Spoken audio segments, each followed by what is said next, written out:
Assalamualaikum warahmatullahi wabarakatuh. Perkenalkan, nama saya Denisa Syawalika dengan NPM 112321051. Pada kali ini saya akan membawakan presentasi mengenai kepemimpinan adaptif dan kepemimpinan agile.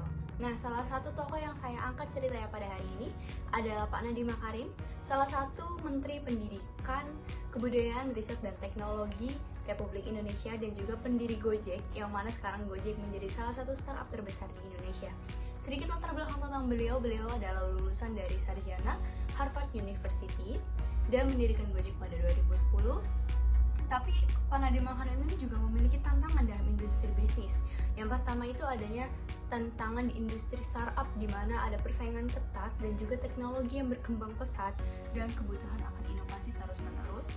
Kemudian ada tantangan dari COVID-19, yaitu perubahan drastis dalam skala pola kerja, cara berbisnis, serta kebutuhan akan solusi digital yang tepat. Nah, di sini ada 5 dimensi kepemimpinan adaptif dan agile.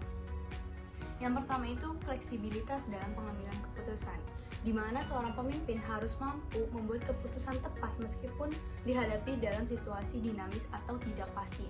Nah, Pak Nadiem Makarim ini memiliki salah satu kebijakan di masa COVID-19. Dia cepat mengalihkan fokus bisnis Gojek untuk mendukung darurat seperti layanan pengantaran obat, makanan, serta segalanya itu dibuat secara digital. Nah, karena kita sedang masa COVID, tentu saja kita harus meminimalisir bersentuhan dan juga kontak langsung. Maka dari itu, Pak Nadiem Makarim ini menciptakan Gojek apapun itu dengan digital. Nah, yang kedua itu kolaborasi dan juga keterbukaan. Seorang pemimpin harus bisa membangun kerjasama yang efektif dengan berbagai pihak dan terbuka terhadap ide-ide baru serta solusi yang baru. Nah, Pak Nadiem Makarim ini mengimplementasikan kolaborasi Gojek dengan pemerintah.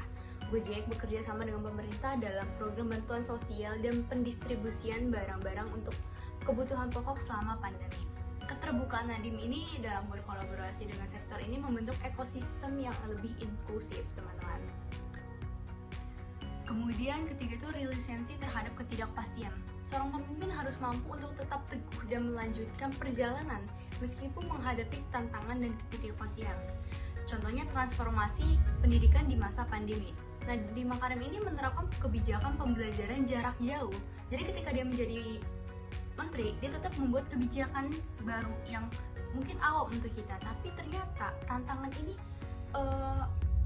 ada tantangannya lagi, yaitu tantangan infrastruktur dan ketimbangan akses internet gitu, karena semuanya itu diubah menjadi digitalisasi. Nah, selanjutnya itu yang keempat, eksperimentasi dan inovasi cepat. Seorang pemimpin harus mampu cepat bereksperimen dengan ide-ide baru, menerapkan inovasi untuk merespon perubahan pasar. Nah, Pak Nadiem Makarim ini membuat inovasi Gojek dengan salah satu aplikasi GoPay, di mana GoPay ini memberikan solusi untuk pembayaran digital lebih cepat dan juga praktis. Nah, Pak Nadiem ini memimpin dengan keberanian untuk memperkenalkan produk baru meskipun ada resiko persaingan. Yang namanya kita memulai satu produk, mengenalkan kepada masyarakat, tentu saja itu menjadi salah satu beban yang berat, harus mulai mensosialisasikan dan harus bersaing dengan pasar-pasar lainnya. Terus yang kelima itu keberanian mengelola resiko. Seorang pemimpin yang baik itu harus bisa mengambil resiko yang terukur dalam pengambilan keputusan untuk mencapai tujuan jangka panjang. Nah, Pak Nadiem Makarim ini memiliki keberanian mengambil langkah berani dalam pendanaan Gojek. Pak Nadiem ini berhasil menarik investor besar semisal Google, Tencent, dan Sequoia Capital, dan mengambil resiko ini untuk mengembangkan produk dan memperluas jaringan pasar internasional untuk menunjukkan kepemimpinan yang berani dan visioner.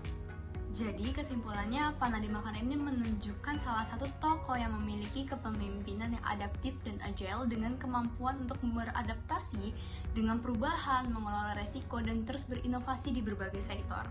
Di Gojek maupun di Kementerian Pendidikan dan Kebudayaan, Pak Nadiem ini membuktikan bahwasannya kepemimpinan yang fleksibel, kolaboratif, dan inovatif sangat penting untuk menghadapi tantangan zaman.